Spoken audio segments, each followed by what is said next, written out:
Hi everyone, and welcome back to my channel. This is OHANA. Today my mom's joining me for a yoga morning flow. This is giving you a great start for your day, and it should be possible for any fitness level to perform the flow. If you do enjoy this video, you're more than welcome to give it a like, subscribe to my channel for more yoga and acro input, and comment in the comment section what you'd like to see more of. Let's begin in a standing position. Step one leg in front. You can use your hands for extra stability if you wish, and then slowly bend down your back leg in a kneeling position. Then slowly start melting down from your head until your hands reach the floor and you find yourself in a tabletop position. You have two options how to hold your hands here. You can either form a fist with your hand to keep your wrists really straight, or simply lay your hands flat on the floor as you usually would if you don't have any issues with your wrists. The first exercise we're going to do today is the cat and cow to prepare our bodies for our yoga. This is mobilizing your spine in all directions before going into the more difficult asanas. Arch your back as you're breathing in and bend your back into this round and hollow shape as you're breathing out. To warm up your spine even better into all directions, you can also add twists with your hips and shoulders. And finally, you can also add circling motions.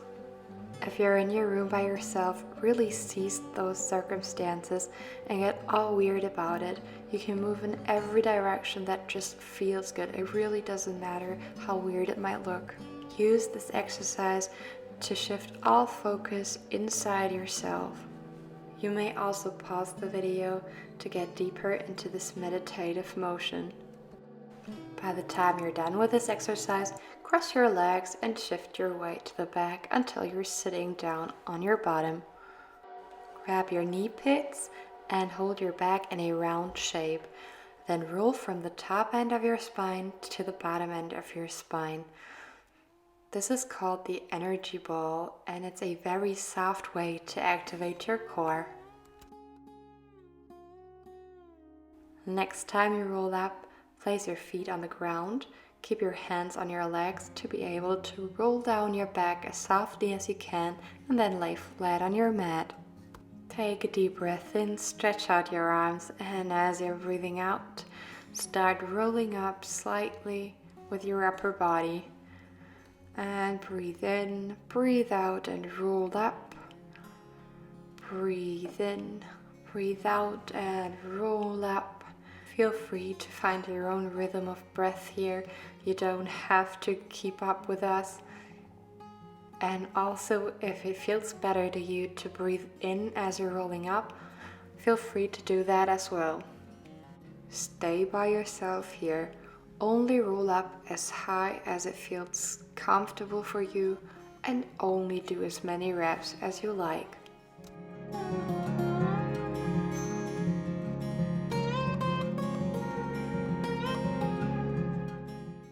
Take a break at any point whenever you need one.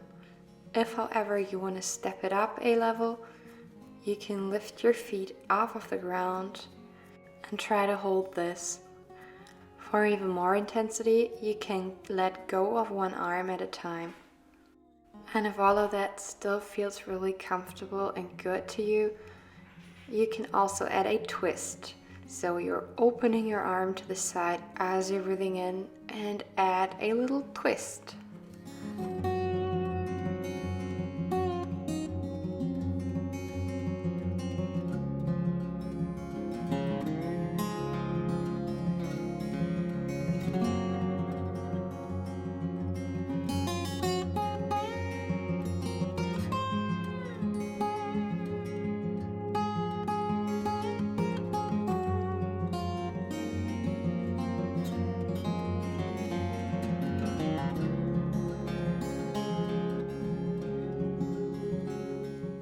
If you like, you can try to let go of both arms at the same time.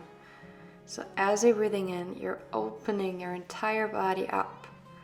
And if you still want some more, you can also straighten your legs a bit more as you do this and open up further. This is a very dynamic version of the boat pose, and I like to see it as a flower that's closing at night and opening at daytime to the sun. And of course, as usual, feel free to find your own variation of this exercise and just be you.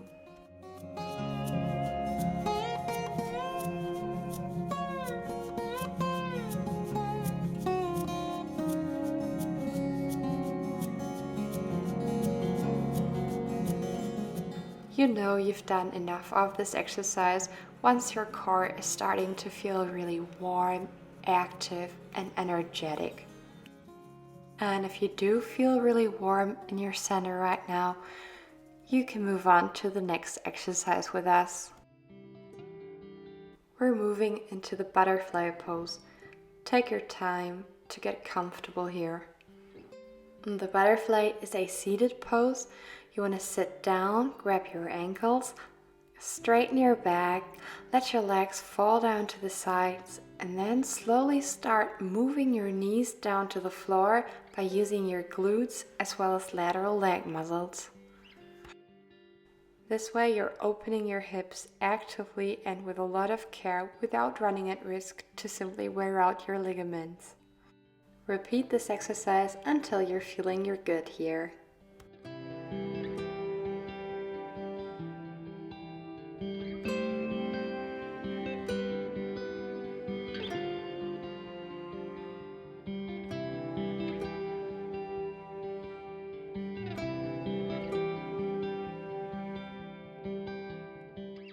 Now we're going to cross our legs to get into the next pose. You do not necessarily need to do a lotus sit or anything close to that. Simply cross your legs the way that you're feeling comfortable and then shift your weight to the front until you find yourself in a tabletop position. Now straighten out your arms and try to reach the floor with your chest. Give yourself a really nice and deep stretch. This enjoyable stretch is preparing your upper back for the next exercises.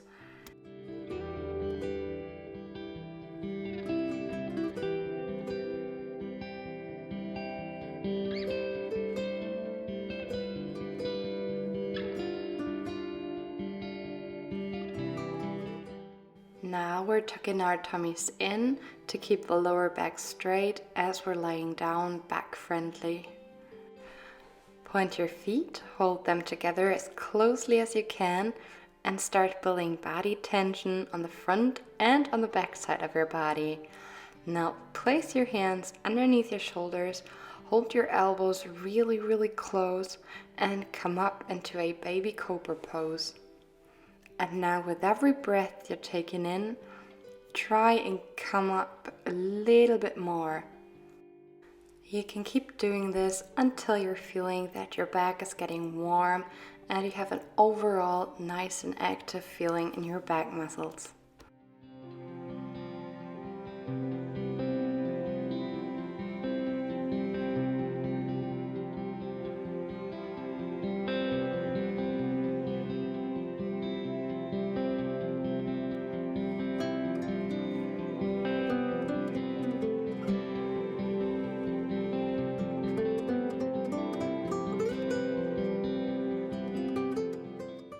Very well. By now you've done enough. You can place your hands underneath your shoulders and start rolling up into the big cobra pose. Try to make sure you're keeping your hips on the floor and you're really rolling your back up in a nice rounded arch. If you can't seem to straighten your arms all the way up this way, place your hands a little bit further in front of you and try again. First, you want to bring that length into your body, so really lengthen your spine. Try to imagine that the top of your head and your feet are growing further apart, and then you start rolling up from the tops of your shoulders as if you're wrapping your body around a ball. Try to hold yourself up by mostly using your back muscles. Try to not shift too much weight onto your arms and make sure your hips are kept on the floor.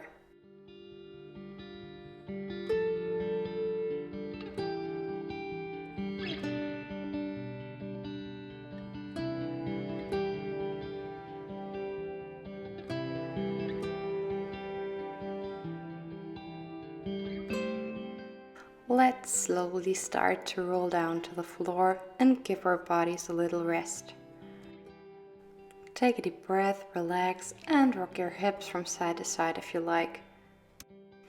The next exercise we're going to do is a combination of stretching and strengthening.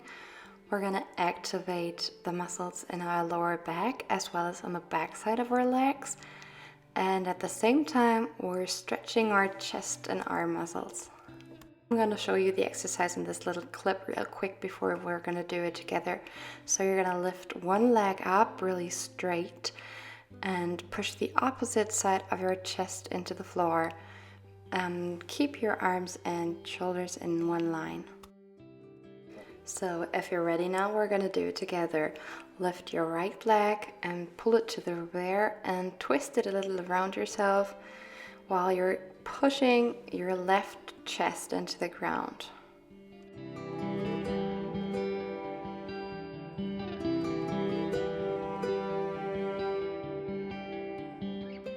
Slowly come back and switch sides. Now pick up your left leg, keep it really straight, and push your right chest into the floor. It is best if you only do this to the point that you can keep your hand on the floor as well.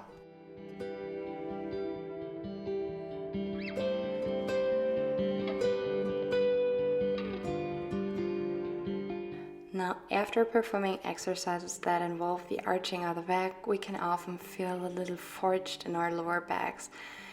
To help with that, you can do any kind of exercise that bends the back into a hollow shape to the front. In this case, we're pushing into the floor with our elbows and knees and sucking in our tummies, and we're trying to reach the ceiling with our belly buttons. But of course, you're free to use any variation of the cat and cow we did in the first place.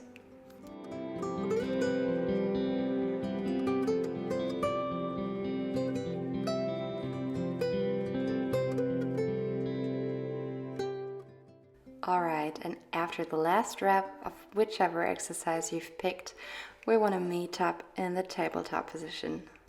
To safely get to the down dog pose from here, we're going to keep our bellies tucked in and then start pushing our bottoms to the ceiling. One of the most important things to remember about down dog pose is that it's always a great deal to keep your lower back straight for the price of bending your knees. Take your time, walk it out, play around with your back, arch and bend yourself in all directions until you find yourself in your down dog pose.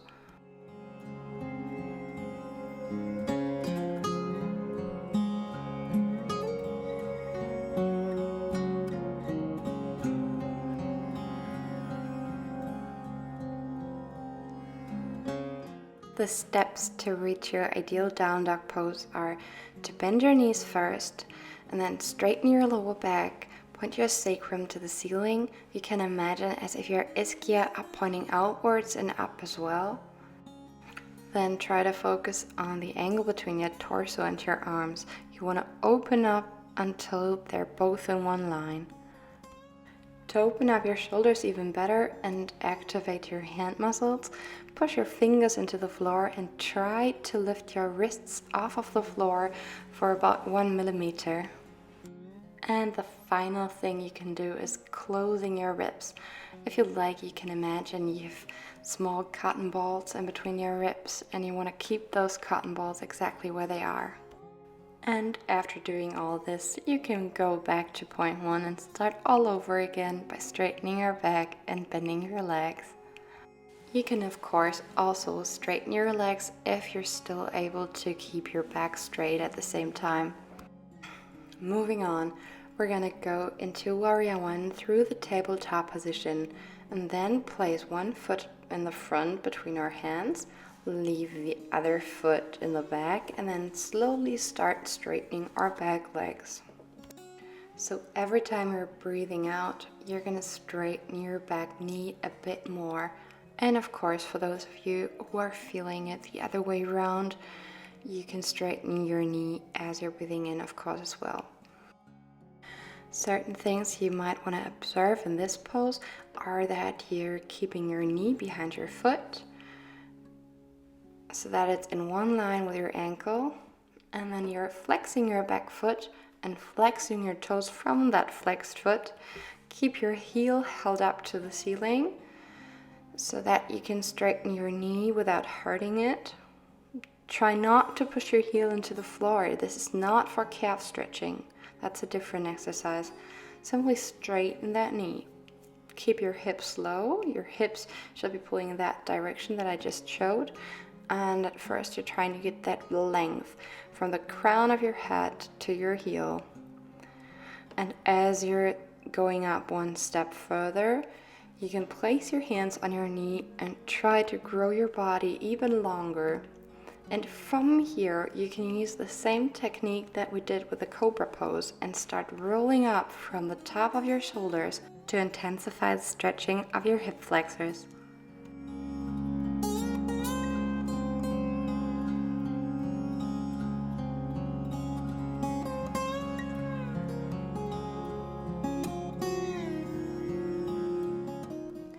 And if you want to step it up a level, you can let go of the arms and hold them up into a beautiful arch.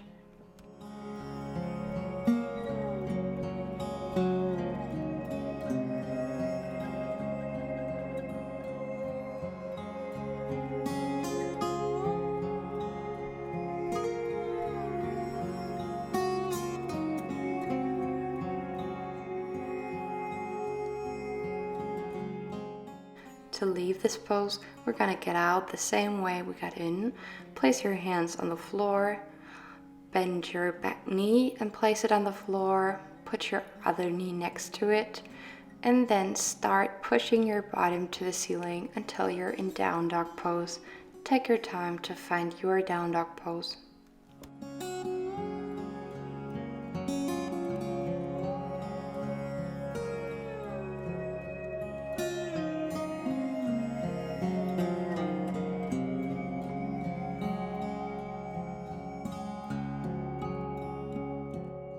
We're going to stay here for 2 more breaths.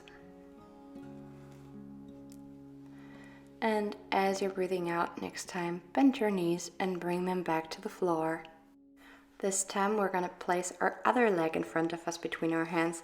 So if you went with your right leg last round, you're going to pick your left leg as your front leg now, and the back leg is going to be the right leg.